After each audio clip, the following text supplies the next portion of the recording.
Good morning. I'm honored and delighted by this invitation from AIMA and the World Bank, and also to address such a distinguished audience. Thank you very much. The title of my presentation is Artificial Intelligence and Big Data, the Challenges Ahead for Procurement. During this presentation, I will want to specifically address two of the many challenges, two new frontiers for public procurers brought by technology. I was very happy to see that Mr. Vinay Sharma touched in his introduction on both of them as critical for the debate. And I will just confirm strongly his views and his intuitions. I will raise a few questions and provide some tentative answers on what to do to build a credible roadmap for the public procurement profession of the 21st century. So, how distant is the distant future? I think this is the way I start today's discussion, to answer not too distant. And actually, this is not necessarily very good news, as we all know. It's pretty scary, right? If we read the papers, we see that artificial intelligence is often seen as a threat, in a sense. But I would not want to make it that large of an issue.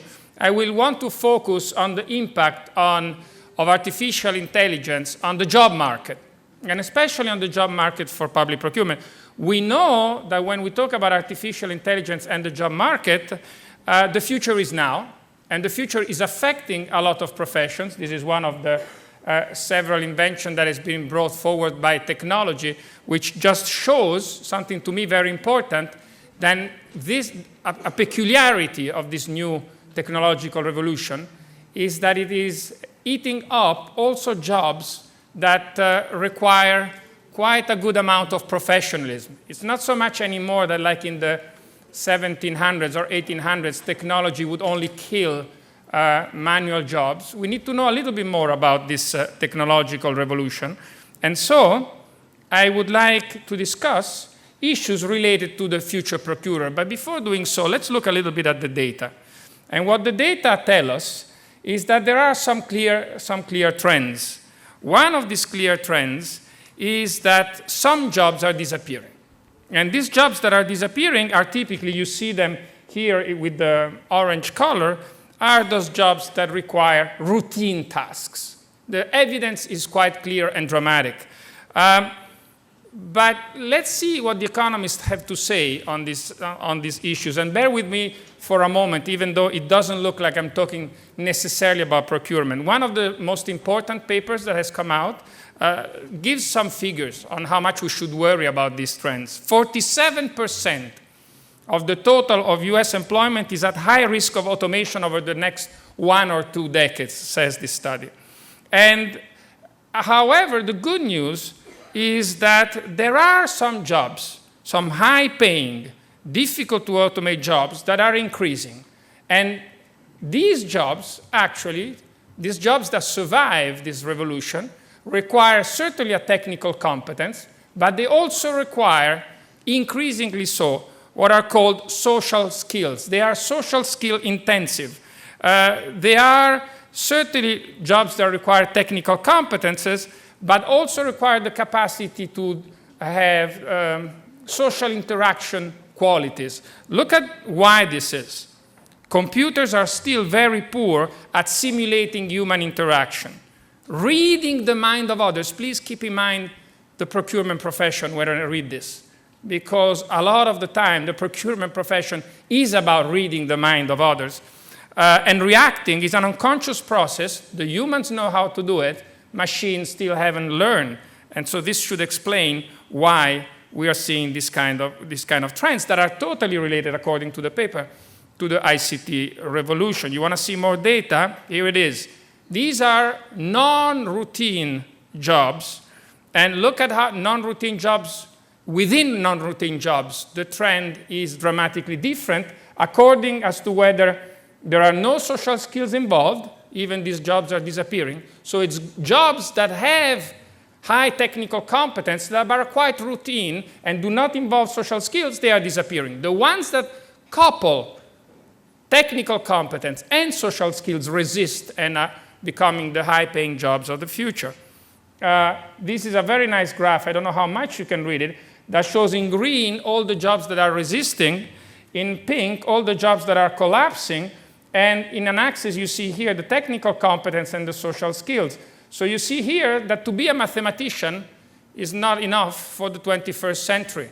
It's good because you have the technical skills, but without the social skills, it's a job that is not increasing dramatically. Certainly we have other jobs that are clearly collapsing, but you see that the green jobs, the ones that resist, are all in the northeast quadrant, the quadrant with high social skills and high technical skills. So the question is obviously, please tell me where the procurer is. And I'm glad that Dr. Vinay Sharma made me work very much in finding those out. And there's another paper that came out that ranks 772 occupations according to their probability of computerization, from the least to the most computerizable. And the word procurement, buyer, purchaser comes out 4 times in this list of 772 jobs.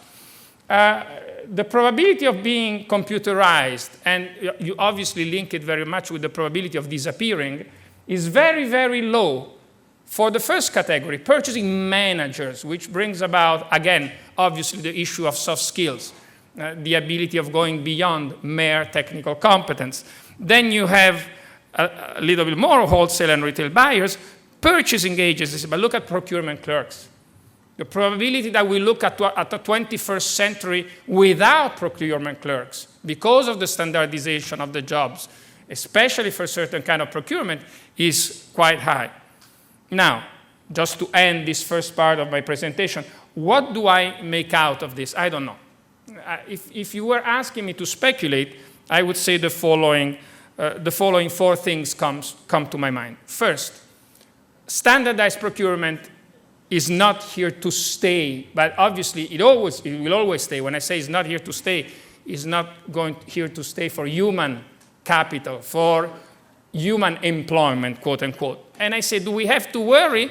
Not necessarily. Maybe we're going to have efficiency gains, productivity gains, saving gains, if we leave to the machines that kind of part of the procurement without too much worry. Then, obviously, there is a whole other word that we know quite a lot about, that complex procurement. And that complex procurement, if everything that I said before is right, well, has a bright future in front of it. It will stay.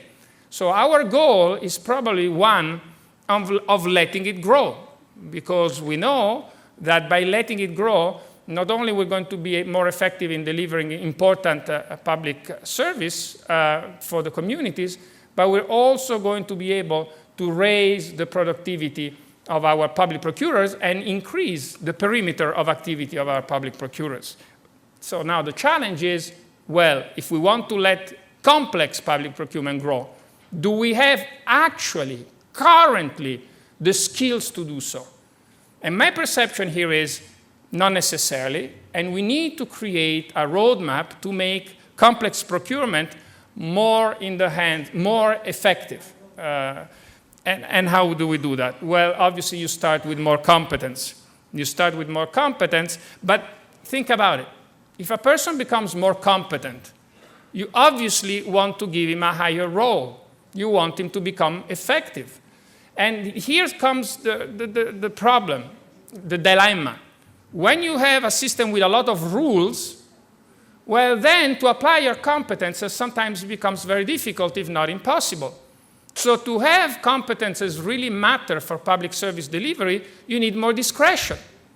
But that's more difficult because we know that more discretion is kind of tough. We need discretion with accountability, a lot of accountability to make up for those lower rules that you put in there. And how do you ensure more accountability? So here's where the technology revolution comes in handy, because it could provide us with data. And procurement is a wonderful land for data where you can measure the performance of the procurer. And when you have data and you use them well to reward procurers that do their job, competent procurers that do their job well, guess what? You have much less waste. And when you have much less waste, the virtuous circle starts, you have many more resources. And with these many more resources, obviously, you can build up more data, you can attract more interesting figures in the procurement profession, and so forth. I obviously also speculate, since it was raised this morning, that we are going to move away from a world of pure lowest price, but that's one issue on the side. There's one final thing that I wanted to say. Sometimes we tend to think that technological revolution, and we're actually seeing this, will bring about more centralization of procurement. Now, this is likely to be true, but I want to remind everybody and myself that when we talk about more centralization, there could be two kinds of more centralization. One that becomes one only procurer in any country that does very big tenders. And I see that kind of centralization with a lot of worry, because it has the potential to destroy our SMEs in particular and their development. But there are other kinds of aggregations that you can do with technology in public procurement. I think, for example, of the model of Korea. The model of Korea is one unique platform, but where all the procurers, also the small procurers, have to use, can use, so there's no need of a large tender, but everybody tenders in the same platform. And why is that important? Because the Prime Minister of Korea, in real time, can see if there are wastes occurring or not. So you don't centralize the tender, but you centralize the information. And that is a fantastic gift that technology gives to the whole profession. Now, stopping for the first part, I have a second thing that I think technology is bringing about, and obviously Mr. Vinay Sharma mentioned it, big data. Now, big data or no data is what I would like to debate here with you today. Now, every innovation is like a knife. Every innovation, a knife is it a good thing or a bad thing to have a knife? I don't know, it depends on what you do with it. You can cut the bread or you can do other things with it that are not too nice. Same thing with new innovations in technology. So the true answer is, I don't know if it's a good thing that we have big data. It depends on what kind of governance you will create around those data. Just to mention some bad use, what could go wrong with data? Is there anything that could go wrong with data? Certainly there is. One thing is really not go wrong, but basically what I call the issue of frozen data. You have the data and nothing happens, nothing changes. Why? Well, there could be several reasons. One reason, obvious, is that you have no handyman. You don't have the guy that knows how to play with this data. So this already is related to the first part of my presentation, is we need to create new figures within the public procurement profession, helping the public procurement profession to make sense of this huge amount of data. If you don't have these guys, forget it. You really need high competences on this. But then I want to question something else. We tend to think that the issue goes one way. Data improves society. I come from the other side. I don't dismiss that opinion, but I also want to stress the other side, which is that sometimes it is society that makes data availability out there. Why do I say this? Because sometimes data are there, but they are hidden. The research that I will talk to you today about these three gentlemen, Bandiera, Pratt, and Valletti, which has become the most important research in the whole world about procurement through the use of data, published in the American Economic Review, the most important journal. Huge amount of data, never seen so many, were given to these three researchers by mistake by one officer that didn't know what he was doing. And after the fact, he could not say it because he was scared of being reprimanded. And so the paper came out. But there was no absolute intention. This data, if you want this data today, you can't have them because they are there, but they're not available. Or sometimes you have the data and they are totally incomplete. How many databases there are that are so incomplete, and you don't have that much of incompleteness that you can't do anything with them. So here, the question clearly points to the fact that the data are there, but somebody does not want to give them out, within the organization or outside the organization. So I think that one key question we should ask ourselves, how can we make data release and availability, whether within the organization or outside the organization, more palatable to those who own the data? And we need to respond, I think, to this question, and I will try to come on this one. But there are some cases in which, those that I call burning data, where data availability might make things worse. Let me give you an example. Suppose that you come out with a tender, with two tenders of the same good, the same day, of two procurers, one that buys at a high price, that good, and one that buys it at a low price. Okay, suppose that a journalist, I have nothing against journalists, gets a hold of these two data, and the morning after comes with the big news in the first page. Who do you think he will celebrate out of these two guys? Who will be the hero in this story? Well, I don't know. Probably there's going to be a big debate in this room. But I am sure, positive, that 90% of the time, this is going to be the hero, and this is going to be the villain. But guess what?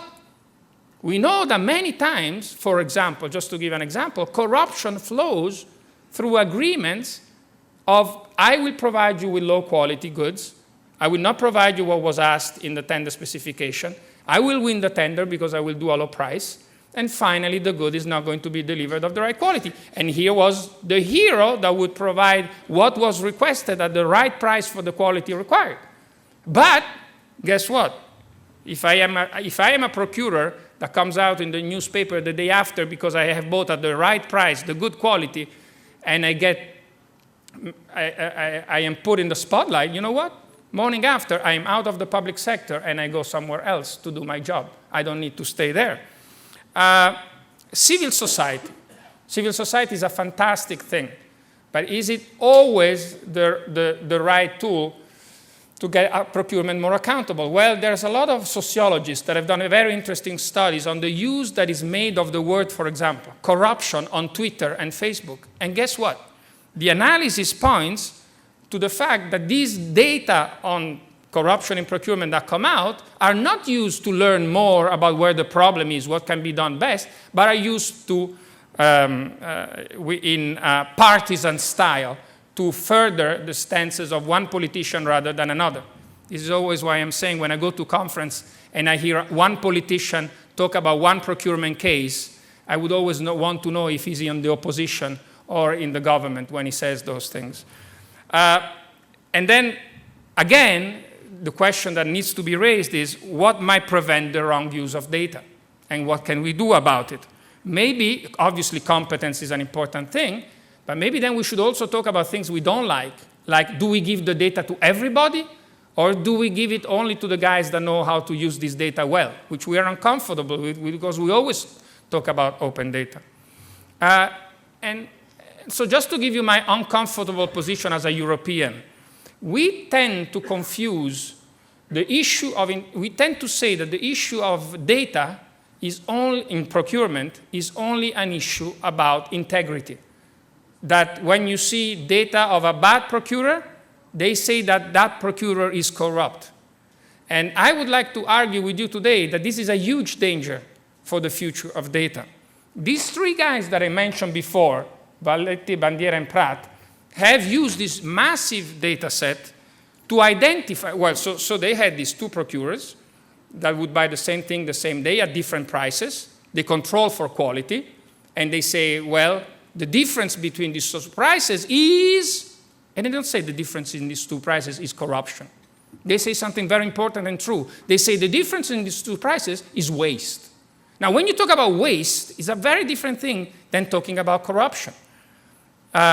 And they come out with this very final statement of their paper, X% in Italy at that time, in between 5 years in goods and services, was due to corruption, 1 minus X% to what is called inefficiencies or incompetence. Now, that's a very important thing. And guess what? They find out that in Italy, 83% of the waste is due to incompetence and 17% is due to corruption. Very different from the idea that all waste is corruption. And a result that makes to a lot of us public procurers a lot of sense, because we believe that in the public procurement profession, there's a lot of ethical behavior, but mistakes can occur. Now, why do I worry about this? Why do I think that this carries a danger? Because data, this wonderful thing about data, called data, are tales. They are narratives. They are stories. They are fables. Data are totally powerful. And when I see this narrative, then I worry about three things that I see very much in society. First, negativity biases. We know that people remember more easily bad things. Go on TripAdvisor for a restaurant. As soon as you find one criticism of a restaurant, you say, I'm not going to go to that restaurant. To go to a restaurant, you don't need one good rating. You need at least 10 good ratings. Then you say, so I'm going to go to the restaurant. So negativity bias exists in society, and they're important. Confirmation bias exists too. I look for what I want to find. So if I want to find corruption, I will look only for data that confirm that kind of waste. Also, there's a lot of bandwagon effects, i.e. one says something, the other confirm it, and this brings very quickly moments of lack of trust. So why do I worry? Because it requires only one datum on corruption to say that the whole system is corrupt.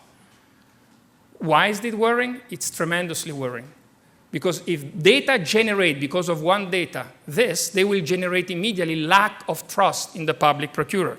And you know what happens when you have lack of trust in the public procurers? Immediately you will have more rules. Immediately you will have more risk aversion and less innovation on the side of public procurer. Immediately at that point you will have, because there is less innovation and less money, because less waste is tackled, you will have less data. But if you have less data, you have less accountability. Again, more waste, less resources, and you see the vicious circle that is coming by generating no trust. So to conclude, I would want to say, what can we do about this? Because data are in danger. Because if we don't tackle this, we will never see data out there, because they will not provide us with data, because they will say that data is about proving that the public profession is bad. So if we want a public procurement system that is based on trust and accountability, why shouldn't we have data perform the same thing, based on trust and accountability? But then, if you want data based on trust and accountability, a whole new word arises out there. First, I should think that if all these effects are true, I should use data to make best practices come out there. Exalt best practices. Make them stand out through data. And then I would say, well, yes, civil society, but why don't we have a dialogue with public administration about data? Because every time we talk about data, we see, oh, data is going to be used to talk about the public administration. No, let's talk about data with those who are competent about these issues, with the public administration. Let's have the public administration be empowered by this data. And I make just one example, the issue of benchmarking. And benchmarking is a fantastic thing that data can do. And this OECD World Map story, World Bank OECD, is a fantastic story of how you can measure performance of a procurer. But now, the key question is, how do you want to do that? Do you want to do that horizontally or vertically? I.e., do you want to use this data to compare public procurers between one another? I suggest you don't do that, because that's going to make people so scared about comparison, so risk-averse. And sometimes you will compare, many times you will compare pears with apples. Public procurement countries that are at different levels of development, public procurers within the same countries that do two very different things. And you know what's going to happen? Nobody's going to want the data out there. But imagine that you use data vertically.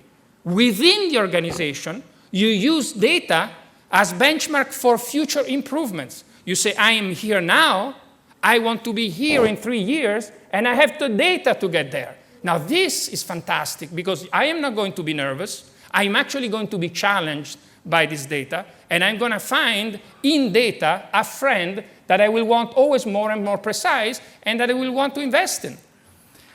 I think that if we start thinking about data and procurement in this way, open data and data availability will increase vastly. So just to conclude, my last slide, we need not one data, we need 12 data on competence and excellence, and this will create a virtuous circle that the system is excellent, is competent. And when we do that, then the virtuous circle starts. There's going to be increasing trust in the public procurement profession. This will allow for more discretion, less rules, not no rules, please, not no rules, but a little bit less rules, a little bit more discretion with accountability because of data, better spend management, more innovation, more resources because we're tackling waste. These resources will be used to pay much more productive and efficient public procurers. And guess what? When you're paid a lot and you do a fantastic job, when somebody knocks on your door saying, hey, here's a bribe for you, your incentives are already high to say no, but at that point, your incentives are totally towards no. And so you will create also that percentage of waste, which will always be there, will only be because of the incompetencies which is always within us and that we always want to improve. And at that point, we will live in a system of 21st century with trust and almost no corruption, which is ideal for me. So I wanted to share these thoughts with you, and I think that we are part of a wonderful profession, and we have all the tools to make it even more wonderful in a technologically advanced 21st century. Thank you so much.